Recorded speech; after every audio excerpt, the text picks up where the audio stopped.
62 का स्कोर है, तो बाबर आजम प्रेशर में होंगे, क्या क्या कर रहे होंगे? नहीं, बिल्कुल बिल्कुल। देखें, प्रेशर में तो होंगे ना। अब ये जो सिचुएशन मैच की बन चुकी है ना, ये सिचुएशन ऐसी है कि इसमें अब बाबर और रिजवान, मेरे ख्याल में जाहिर सी बात, अब चौथे नंबर का प्लेयर आएगा वो रिजवान ही आएगा। रिजवान चौथे पे बैटिंग करेगा। इन दोनों के ऊपर अब है कि ये दोनों सेंसिबल खेलें, जल्दी करने इन दोनों को। जाहिर सी बात है, इतनी क्रिकेट खेली, इनको जरूरत ही नहीं है जल्दी करने की। आराम से मैच को लेके चलें, 5-5 6-6 रन करते रहे। 6 रन नहीं भी होते, 4-4 5-5 4-4 5 रन आप करते रहे। कोई ये नहीं है कि आपने 350 रन करने तो आप 6-6 7-7 की इकोनॉमी से जाएं। 4-4 5 करते रहे, विकेट हैंड रखें। और ये बाबर आजम के लिए बहुत अच्छी चीज, इस वजह से कह रहा हूँ। देखें, हम इस वजह से उसकी बात करते हैं क्योंकि मैंने अभी रिजवान की क्यों बात नहीं की, क्योंकि उसकी फॉर्म है, वो रन्स कर रहा है, डोमेस्टिक भी खेल रहा है, उसकी फॉर्म है। बाबर के लिए बहुत अच्छा टाइम है, 50 ओवर का मैच है, रन्स भी ज्यादा नहीं है। स्टे करो, जितना स्टे कर सकते हो, आराम से खेलो, जितना सिंगल डबल्स ले सकते हो। जो बैट बॉलर है उसको जाओ, जल्दी ना करो। जितने आप रन्स करोगे आपका कॉन्फिडेंस उतना बढ़ता चला जाएगा। उसका फॉर्मेट है। और दूसरी बात ये कि ये दोनों ऐसे प्लेयर हैं जो स्पिनर्स पे भी टैकल कर सकते हैं, सिचुएशन के हिसाब से खेल सकते हैं, रन्स चलाते रहेंगे। बाकी अगर ये जल्दी कहीं आउट हो गए तो उसके बाद है हमारे पास सलमान भी है, लेकिन ये है कि प्रॉब्लम ना हो जाए फिर हमारे। चलिए, अभी तो मैच चल ही रहा है, कुछ और बातें भी हम कर लेते हैं। एशिया कप की ट्रॉफी का अभी तक मामला हल नहीं हुआ है, क्योंकि मोहसिन नकवी साहब ने कहा 11 को आप आ जाएं, ले जाएं, लेकिन इंडिया ने 2 दिन का अल्टीमेटम दिया है। क्या वो कहते हैं हम आईसीसी। अच्छा, मेरी बात सुने ना, इंडिया कहाँ जाएगा अगर 2 दिन? आईसीसी क्या है? आईसीसी एक इदारा है, ठीक है ना। तो अगर आईसीसी हमारे पे प्रेशर डालता है तो क्या प्रेशर डालेगा? वो कहेगा कि आईसीसी मतलब छोड़ दो ना, जय शाह हमारे पे प्रेशर डालेगा तो क्या? वो तमाम लोगों से एक काम करवा सकता है, तमाम, बल्कि आईसीसी क्या है, एसीसी में भी जा सकता है। एसीसी भी अच्छा, अकेला दूसरी नहीं। एक और चीज, चलो ये भाई, ये मेरा ट्रॉफी आप सुन क्यों रख रहे हैं? ये मेरे पहला सुन सवाल लेना, ये जो मैं बात कर रहा हूँ ना, ये मेरे जहन में एक सवाल आया, मैं वो कर रहा हूँ। मुझे नहीं पता ये चीजें हो सकती है नहीं, मेरे जहन में एक सवाल आया। अगर जय शाह कहते हैं कि दो दिन का आपको टाइम दिया, आप जो है वो बीसीसीआई को ट्रॉफी दे दें रोहित शर्मा के बगैर, उसके सूर्या कुमार यादव के बगैर, ठीक है। और अगर मोहसिन नकवी साहब कहते हैं मैं नहीं दे रहा, तो ये सब क्रिकेट बोर्ड को साथ मिला के अगेंस्ट हो जाएंगे, ठीक है। और अगर क्रिकेट बोर्ड्स कहते हैं कि ठीक है जी हम आईसीसी का साथ दे रहे हैं, तो उसमें जाहिर सी बात है फिर पाकिस्तान क्रिकेट बोर्ड वीक हो जाएगा, मुश्किल हो जाएगी। अब मेरा सवाल ये है, क्या पाकिस्तान क्रिकेट बोर्ड कोर्ट में जा सकता है? कोर्ट में किस सूरत में क्या हम कोर्ट में ये फाइल दायर कर सकते हैं कि यार दुनिया का जो भी इवेंट होता है उसमें जो चेयरमैन होता है वो ट्रॉफी देता है, ठीक है ना, उसका कोई सेक्रेटरी देता है, ठीक है ना, उसका कोई गार्ड देता है, ठीक है ना, उसका कोई नौकर देता है, ठीक है। आईसीसी का जो चेयरमैन होता है, चाहे T20 का वर्ल्ड कप हो, चाहे 50 का हो, चाहे चैंपियन ट्रॉफी हो, वो देता है। तो केस कोर्ट में डालने का मतलब ये है, तो भाई मैं कौन हूं फिर? मैं एशियन क्रिकेट काउंसिल का चेयरमैन हूं, तो इनको क्या तकलीफ है मेरे से ट्रॉफी लेने की? भाई मैंने ये तो नहीं बोला कि मैं आपको ट्रॉफी नहीं दे रहा, मैं तो कह रहा हूं भाई आओ ट्रॉफी मेरे से लेके चले जाओ, जो कि मैं अपने हक पे हूं। तो मेरा ये सवाल था, क्या पाकिस्तान क्रिकेट बोर्ड ये केस दायर कर सकता है कि भाई ये गलत जा रहे हैं मेरे अगेंस्ट, मैं तो कहीं भी वॉयलेशन नहीं कर रहा, या मेरा कोई स्टेटमेंट बता दो, या मेरी कोई ट्वीट बता दो कि मैं कह रहा हूं जी मैंने ट्रॉफी नहीं देनी है, मैं तो दे रहा हूं ट्रॉफी, आज नहीं कल, अभी 5 मिनट में, 1 मिनट में जहाज लेके आ जाओ, आप ले लो मेरे से। लेकिन जो तरीकेकार है वो ये है, तो उस पे केस कर सकते हैं नहीं, ये मेरा एक आईसीसी की एक कमेटी है, डिस्प्यूट रेजोल्यूशन कमेटी, उसमें जाता है केस, उसमें पाकिस्तान भारत का एक केस पहले जा भी चुका, और मैं तो वो भी यही केस था। मैं तो नजम सेठी, मैं बता देता हूँ आपको, नजम सेठी साहब ने कहा कि आपने हमसे वादा किया कि आप आगे सीरीज खेलेंगे और आप नहीं खेल रहे। सही। तो वो ये कहते हैं कि हमारी हुकूमत ने मना किया, ठीक है। तो हुकूमत ने मना किया, इतना भारी जवाब है कि उससे पाकिस्तान केस हार गया था, $7 मिलियन का केस पाकिस्तान हार गया था।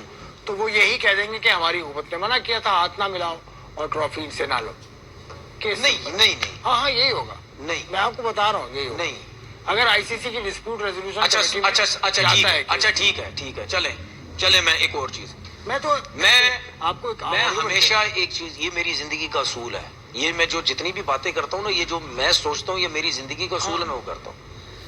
अगर ये चीज हो सकती है तो पाकिस्तान क्रिकेट बोर्ड को दायर करना चाहिए केस, उसके बाद देखी जाएगी कि आगे पीछे होता है या नहीं होता, आपकी सुनी जाती है या नहीं सुनी जाती, ठीक है ना। जब आप इनको इन चीजों से भी दबा के रखेंगे ना, तो वो प्रेशर में रहेंगे कि यार ये क्रिकेट बोर्ड हल्का नहीं है, ये जाता है कहीं ना कहीं। सही है। और मोहसिन नकवी साहब का जो मिजाज है ना, ठीक है, वो पीछे नहीं हटने और वाला। बिल्कुल बिल्कुल जाना चाहिए। देखिए, मैं चाहे मोहसिन नकवी साहब हो चाहे कोई भी हो, जब आप अपने हक पे खड़े होते हैं तो सारे काम छोड़ के पड़ गए उसके पीछे। मैं गलत हूं ही नहीं, मैं जब गलत ही नहीं हूं, जो मर्जी करना कर लो, ठीक है। जब आप गलत हैं तो ऑटोमेटिकली बैकफुट पे जाएंगे, जब आप गलत नहीं है जाए। ये मेरे जहन में इस वजह से आया था क्योंकि पाकिस्तान क्रिकेट बोर्ड गलत नहीं है, तो अगर मैंने ये सोचा अगर मैं इस जगह पे होता तो मैं ये करने की कोशिश करता, अगर केस दायर कर सकते हैं तो जाएं, उसके लिए लड़े। क्या होगा, ज्यादा से ज्यादा हार जाएंगे आप, आपके बगैर ट्रॉफी चली जाएगी। लेकिन इनको पता लगे कि यार ये बंदा जब से आया हुआ है हमारे मामले में ये पीछे नहीं हटता, हमें इसने आगे लगा के रखा हुआ, तो प्रेशर डाल के रखे। तो ये मेरे हिसाब से ये जाना चाहिए, क्योंकि आप गलत नहीं है, आप सही है बिल्कुल। क्योंकि आगे इवेंट आने वाला है। पाकिस्तान अगर अगला वर्ल्ड कप जो इंडिया में हो रहा है अगले साल की फरवरी मार्च में, वो पाकिस्तान जीत जाता है, वर्ल्ड कप जीत जाता है पाकिस्तान, फिर क्या होगा? फिर यही सीन होगा। फिर क्या होगा? फिर जय शाह साहब, लेकिन पाकिस्तान तो लेगा ना ट्रॉफी, पाकिस्तान को क्या एतराज नहीं, पाकिस्तान तो, लेकिन पाकिस्तान कहेगा श्रीलंका में आके हमें ट्रॉफी दो। देखिए मैं अब नहीं श्रीलंका में आके हमें ट्रॉफी सुने तो सही, ये तो कहेगा। देखिए हम हर वो काम करेंगे जो वो नहीं करते। क्यों हम उनको बेइज्जत करते हैं? हम वो काम करेंगे, हम उनको बेइज्जती करेंगे, पूरी दुनिया में इनको बेइज्जत करेंगे। देखो यार, इनकी सोच देखो और हमारी सोच देखो, एक्सपोज करेंगे बेइज्जत। मैं तो जब से बैठा हूं मैं तो यही बोलता हूं कि ये इस मामले में देखो, आज एक और बात बोल रहा हूं मैं, इंडिया पाकिस्तान के मामलात में ये अब ये जहन में रखना, ये नहीं है कि मैं पाकिस्तान में बैठा हूं, मैं बिला वजह पाकिस्तान क्रिकेट बोर्ड को सपोर्ट कर रहा हूं, नहीं। पाकिस्तान इंडिया के मामले में इंडिया टोटल रॉन्ग है, हर मामले में रॉन्ग है, हर मामले में।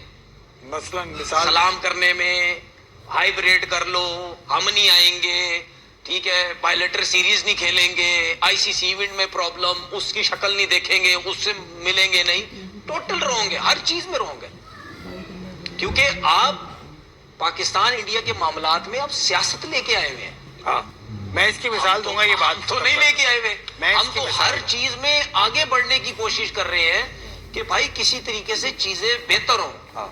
ठीक है, आपको सिर्फ क्रिकेट में तकलीफ हो रही है, आपको कबड्डी में भी नहीं होती, आपको हॉकी में नहीं होती, आपको किसी और गेम में नहीं होती, ठीक है, क्योंकि क्रिकेट में है पैसा, ठीक है ना। आपको बच्चों की जो हॉकी होती है, अंडर 19 की जो अंडर 18 की जो हॉकी हुई थी, कहीं नहीं, उसमें तो हाथ नहीं मिलाया, फिर मलेशिया में जो हुआ था। हाँ, तो मतलब यानी इस मामले में हम बिल्कुल ठीक है, हमें कोई प्रॉब्लम ही नहीं है किसी चीज से। वो असल में देखें, वर्ल्ड वॉर के बाद जर्मनी टूट गया था, वेस्ट जर्मनी, ईस्ट जर्मनी, वो दोनों खेलते थे, खेलने में वो नहीं लाते थे। यूएसए और क्यूबा या यूएसए और मैक्सिको का भी कोई तनाजा था, वो भी football matches, basketball. Babar Azam out हो गए, 105 पे 3 आउट हो गए। कितने रन पे आउट हुआ? 105 पे 3। बाबर आजम मेरे ख्याल 6-7 रन 8 पे आउट हुए, 7 रन पे। तो हम शोक मना लें फिर? नहीं, 100 क्यों मनाएंगे भाई?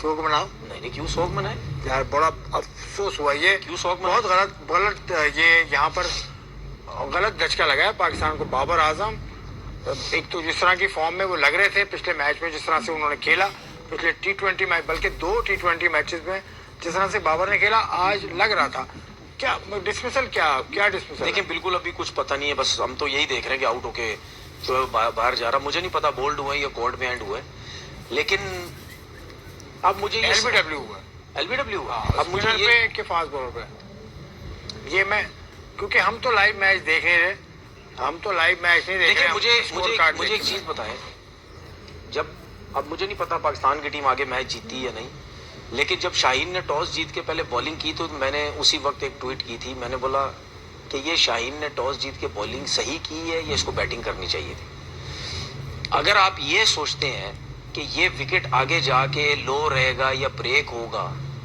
तो फिर उसमें आपको सबसे पहले बैटिंग करनी चाहिए थी, ठीक है। दूसरी चीज ये सब देखें कि मैं हमेशा बोलता हूं अंडर लाइट्स बैटिंग करना बहुत मुश्किल होता है।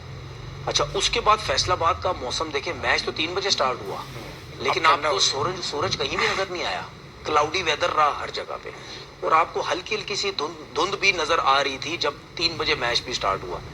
जब 3 बजे के टाइम पे क्लाउडी वेदर था और थोड़ी सी आपको धुंध भी नजर आ रही है, तो क्या वो टाइम जब गुजरता जाएगा तो धुंध कम तो नहीं होगी, बढ़ेगी?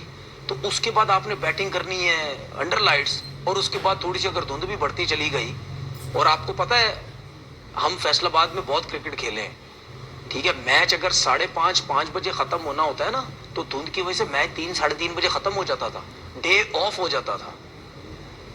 सही है, जब धुंध पड़ती थी। अभी लग रहा है मुझे कि धुंध है, तो अंडर लाइट्स तो चले, एक फायदा है कि रात का मैच है, वो आपका मैच तो रुक तो सकता नहीं है धुंध की वजह से, लेकिन जो ग्राउंड में थोड़ी सी आपको धुंध अगर फील हो रही है तो गेंद तो आपको क्लियर नजर भी नहीं आएगा। फैसलाबाद में मैच कराने का तजुर्बा ठीक है, अच्छी बात है, लेकिन तैयारी सही नहीं। तैयारी हो सकता सही नहीं है, कि आइडिया नहीं है कि यार मौसम, इस मौसम में अच्छा, कुछ उसके और बाद तैयारी आपको ये प्रॉब्लम भी है, ये डे में मैच कराया, ठीक है, उसके बाद आपको देखिए डे में मुझे ऐसा लगता है कि डे में आप मैच कराने जाएंगे तो 10-11-12 बजे तक तो मुझे नहीं लगता धुंध जो है वो इतनी क्लियर हो जाएगी कि आप मैच खेल सके, ठीक है। और दूसरा ये कि अंडर लाइट्स भी, धुंध भी, फिर उसके बाद बॉल लो भी रह रहा है, ब्रेक भी हो रहा है, क्योंकि देखिए साउथ अफ्रीकन जिस तरह बैटिंग कर रहे थे उस हिसाब से एकदम से ब्रेक लगा, क्योंकि स्पिनर्स प्रॉब्लम की है, और यहां भी ऐसा ही है।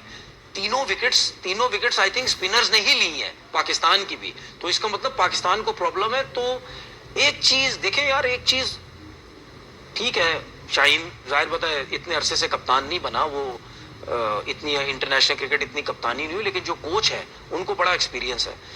देखिए ये बात हमेशा याद रखें, जब डे और नाइट मैच होता है ना, जब डे और नाइट, तो कोशिश हमेशा करें जब टॉस जीते हमेशा बैटिंग करें, क्योंकि वो डे का जो 2-2.5-3 घंटे का जो आप एडवांटेज ले सकते हैं ना, क्लियर होता है वेदर, सूरज निकला हुआ होता है, क्लीन बॉल नजर आ रहा होता है, बल्ले पे बॉल अच्छा आ रहा होता है, ठीक है, अच्छी बैटिंग विकेट होती है, तो उसका एडवांटेज आप हमेशा लें, उसका एडवांटेज आप हमेशा लें।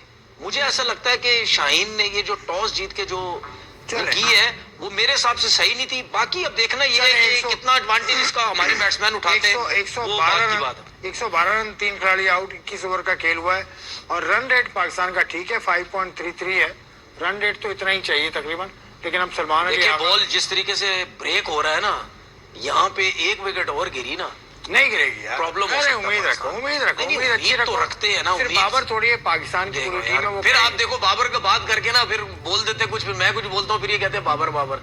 चले, आपको ना मसला ये है कि आप कोई ना कोई कोशिश करते हैं कि मैं ब्रेक के टाइम ना इसको कोई ना कोई बात मार के चला जाऊं, ये फिर ब्रेक हो जाएगी, मुझे तो कुछ बोल नहीं सकेगा। चले हम ब्रेक ले लें, अब चले ब्रेक ही लूंगा, नहीं लेने, आपको मना कर दिया, ब्रेक का टाइम ही नहीं है, बात कर रहे हो। सही है, सही कह रहे हैं। चले हम अगली स्टोरी की तरफ चलते हैं, मैच तो हम टचअप करते रहेंगे। आईसीसी ने भाई पाबंदी लगाई है कुछ पे, और कुछ लड़कों को फाइन किया है, जिसको फाइन किया है सूर्या कुमार यादव को फाइन किया है, उसके अलावा हरदीप बताते जाए ना कितना फाइन किया है। सूर्या कुमार यादव ने जो किया था ब्रीच, ये आईसीसी कोड ऑफ कंडक्ट है, ये जो अभी एशिया कप हुआ इसके दौरान जो भी इन लोगों ने जेस्टर्स किए थे, वो बल्कि सूर्या कुमार यादव ने तो बहुत बड़ी हरकत की थी, मतलब उसने तो आके तकरीर एक कर दी थी, ऐसा लग रहा था कि नरेंद्र मोदी साहब ने उनको पर्चा दिया है और वो तकरीर कर रहे हैं। कितनी परसेंटेज फाइन हुआ? 30%, बिल्कुल फ्री, जान छोड़िए, 30% उनको फाइन हुआ। फरहान, जो हमारा फरहान साहिबजादा फरहान है, उसको दिया है इन्होंने, ऑफिशियल वार्निंग दी है सिर्फ, कोई ऐसी बात नहीं, 1 डीमेरिट पॉइंट है। उसके बाद हारिस रऊफ पाकिस्तान के, उनको दिया 30% फाइन, और उनके जो 2 डीमेरिट पॉइंट उनके गिराए हैं, तो 30% फाइन। और उसके बाद जो हुआ वो 2 मैच नहीं खेल रहा, क्यों नहीं खेल रहा वो मैं आगे चल के आपको बताऊंगा। अर्शदीप सिंह, उसको मिला है, सैंक्शन हुई है उनके ऊपर, कोई ऐसा फाइन, हल्का सा फाइन वाइन हुआ, पैसों का कोई मसला नहीं है। तो ये, और जसप्रीत बुमराह कंडक्ट ब्रिंग सही है, कोई भी वो उन्होंने अपनी गलती मान ली जसप्रीत बुमराह ने, तो उनको कोई ऐसी परेशानी उनको भी नहीं हुई।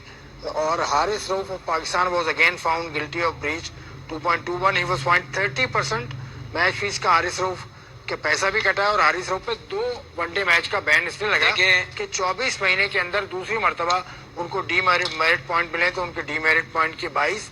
ये कानून है आईसीसी का कि अगर आपको 24 महीने के अंदर अंदर आप गलती करते हैं तो आपको देखिए हारिस सजा रऊफ, ज्यादा देखिए मिलती है। हारिस रऊफ ने जो गलती की जिसकी वजह से उसको मैच बैन हुआ है और फाइन हुआ। नहीं, मैच बैन गलती की वजह से नहीं हुआ, 30% फाइन हुआ गलती, 30% गलती की वजह से हुआ ना, और डीमेरिट पॉइंट। ठीक है। अब ये जो हुआ ये ग्राउंड में हुआ होगा, हाँ, ठीक है, किसी से बदतमीजी कर दी, किसी को कुछ कह दिया और 100 चीजें जो भी हो, उस वजह से हो गया। लेकिन सूर्या कुमार यादव तो पूरा मतलब यानी वो पॉलिटिक्स लेके आया ग्राउंड के अंदर। वो तो प्रेस कॉन्फ्रेंस में पूरी मतलब यानी वो अपनी गवर्नमेंट की बातें कर रहा है। मतलब ये कहते हैं तो उस जैसे बंदे के लिए 30%, इसको कम से कम 30 मैच बैन होने चाहिए थे इसके। इसको इतना बड़ा बैन मतलब लगना चाहिए कहते हैं कि वो तो जेशा बचा गया इसको। मैं बताता हूँ ना उसके बारे में क्या है कि कंडक्ट उसका ऐसा है विच ब्रिंग गेम इनटू डिसरेप्यूट। यार गेम को खराब करने वाला वो दानिश कनेडिया जिसके ऊपर लाइव बैन लगा है, हाँ। उसका जो केस रखा हुआ है ईसीबी की वेबसाइट पे, उसमें लिखा है, उसमें भी इसी तरह के जुमले लिखे हुए हैं कि उसने गेम की साख को मुतासिर किया। तो साख को मुतासिर तो भाई ने भी किया था। नहीं, ये अगर जेशा नहीं होता ना, इसको तो बैन थे लंबे चौड़े। ये तो जेशा बचा गया उसको। और हम अब नहीं कह रहे भाई, दुनिया के दूसरे लोग भी कह रहे हैं कि जब से ये जेशा आया या इनके लोग आए हैं, ये पॉलिटिक्स करना शुरू कर दिया। अंपायरों को खरीद रहे हैं, उसको खरीद रहे हैं, उसको खरीद रहे हैं। अंपायर ने खुद बोला, मैच रेफरी ने खुद बोला, तो फिर सुई तो उसकी वजह से बच गया है। ये तो मेरे हाथ में होता ना, मैं चेयरमैन होता, मैं तो 30 मैच से बैन इसको काम ही नहीं करता। मैं सही बता रहा हूँ, मैं तो इसको बोलता 30 मैच जो ना जाओ आप फर्स्ट क्लास क्रिकेट खेलो अपने जाके, बल्कि फर्स्ट क्लास भी नहीं, इन 25-30 मैचेस के अंदर पूरी दुनिया की क्रिकेट के ऊपर बैन कर देता है इसके मैच। आप क्लब क्रिकेट तक भी नहीं खेल सकते, घर के अंदर खेलो बस, उसके अलावा तुम्हारी कोई क्रिकेट नहीं है। मैं सही बात बता रहा हूँ। आप पॉलिटिक्स लेके आ रहे हो और इतनी बड़ी बड़ी बातें आप आके प्रेस कॉन्फ्रेंस में कर रहे हो। 30%, ये जो 30% को बैन किया ना, ये इसको बोलो मैं दे देता हूँ तेरे को 30%, ये ले मेरे से ले ले 30%। आप तो देंगे फ्री में, मतलब मजाक बनाया हुआ है। मतलब आईसीसी को भी आईसीसी को भी मजाक बना दिया इन्होंने। जब से ये जेश आगे बैठा हुआ है, मजाक बना दिया इन्होंने। अब यही अगर हमारा प्लेयर होता ना, ये इसने कम से कम 25-30 मैचेस में बैन लगाना था इसको कि भाई ये तुम किस किस्म की हरकतें कर रहे हो। तो साफ क्लियर नजर आ रहा, क्रिकेट थोड़ी रही है, अब तो सियासत रह गई है। क्योंकि इसमें ये होता है कि इसमें रेफरी के सामने आप आते हैं, रेफरी आपसे कहता है कि भाई आपके ये चार्जेस हैं, अगर आप उसको चैलेंज करते हैं तो फिर रेफरी बहस करता है, फिर वो आपको दिखाए जाते हैं एविडेंस, फिर आपका जो बैन होता है या जो आपकी सजा होती है वो सख्त होती है। भाई मैं 2 लड़कों का नाम ये लिखा हुआ है, ना साहिबजादा फरहान ने चैलेंज किया, ना जस्टिस बुमराह ने चैलेंज किया। उन्होंने कहा जी सर जो आप कह रहे हैं। भाई मैं तो अभी भी उस बात पे मैं बैठा हूँ और मुझे वो पता ही नहीं चली। मैं अभी भी कह रहा हूँ रिची रिचर्डसन क्यों चला गया मैच फौरन खत्म होते ही? रिची रिचर्डसन क्यों गया? दूसरे असाइनमेंट पे क्यों गया? दूसरा कोई असाइनमेंट होगा जाने भाई फाइनल था ना, क्यों गया? क्यों गया? उसका असाइनमेंट कोई दूसरा आपको ग्राउंड में होना चाहिए था, आप क्यों गए भाई? भाई मेरा सवाल तो है, आजकल तो वो जिम्बाब्वे में कहीं पे भी है। इस मैच में आप मैच फौरन खत्म होते आप चले गए, आप तो ग्राउंड में नजर ही नहीं आए भाई। आप क्यों गए आपके ख्याल में? मुझे क्या पता, जाहिर सी बात, आप जो हमारे जहन में यही चीजें कंट्रोल है। तो उसको ये कहा गया बीसीसीआई की तरफ से कि आप यहाँ नजर ना आएगा, तो ऐसे लग रहा है मुझे। क्यों गया भाई? कोई अंपायर मैंने तो नहीं कभी देखा मैच रेफरी जाता हूँ, कुछ भी अपनी ट्रॉफी लेके जाता है उसके मैच रेफरी मैच रेफरी को अवार्ड कौन देता है? वो जो लोग खड़े होते हैं ठीक है, उसमें सदर भी हो सकता है, उसमें सेक्रेटरी भी हो सकता है। ये तमाम मुल्कों के हमेशा आपने देखा ना, जब मैच रेफरी हो, थर्ड अंपायर हो, फोर्थ अंपायर हो, मिडिल वाले अंपायर हो, जब फाइनल खत्म होता अपना अवार्ड जो भी उनके लिए होता लेके जाते हैं ना, तो फिर रिची रिचर्डसन को क्या प्रॉब्लम थी भाई? अपना अवार्ड क्यों नहीं लेके गया? आपको नजर आया? मुझे तो नहीं नजर आ गई। जो रिची रिचर्डसन का आपको नजर आया था क्या? नहीं, रिची रिचर्डसन का केस क्या है? नहीं केस नहीं, वो उस वक्त वो रेफरी नहीं था जब पाकिस्तान इंडिया के मैच तो बस उसको हटा के फिर उसको बनाया ना। नहीं, पाकिस्तान इंडिया के मैच में तो फाइनल में पाइक्रॉफ्ट था। हाँ, एंडी पाइक्रॉफ्ट। उससे पहले वाले मैच में, उससे पहले वाले रेफरी को मैं इतना गौर से नहीं देखता ना। पहले वाले मैच में, इंडिया पाकिस्तान के मैच में। हाँ, तो रिचर्डसन का तो कोई किस्सा ही नहीं था ना। अगर ये आप बात करते कि एंडी पाइक्रॉफ्ट नहीं था तो फिर मैं समझता, फिर मुझे शक होता। रिचर्डसन का तो एक किरदार है, एक पूरा उसका एक वैल्यू है, उसकी एक नाम है यार। पता नहीं आप मुझे चले यार, मैं तो सोचता हूँ चले इस सूरत हाल पे मैं मालूमात जमा कर लूँ थोड़ी सी, जमा उसके करें, बाद हम जमा बात करें। करेंगे। ये आज का प्रोग्राम था, पाकिस्तान का मुकाबला अभी भी चल रहा है। हम उम्मीद करते हैं कि पाकिस्तान इस मुकाबले में कम बैक करेगा और फतह के साथ फैसलाबाद की आवाम को जबरदस्त तोहफा देगा। जनाब, कल इंशाल्लाह फिर मुलाकात होगी। तनवीर साहब की आमद का शुक्रिया, आपका प्रोग्राम देखने का शुक्रिया। सोशल मीडिया पर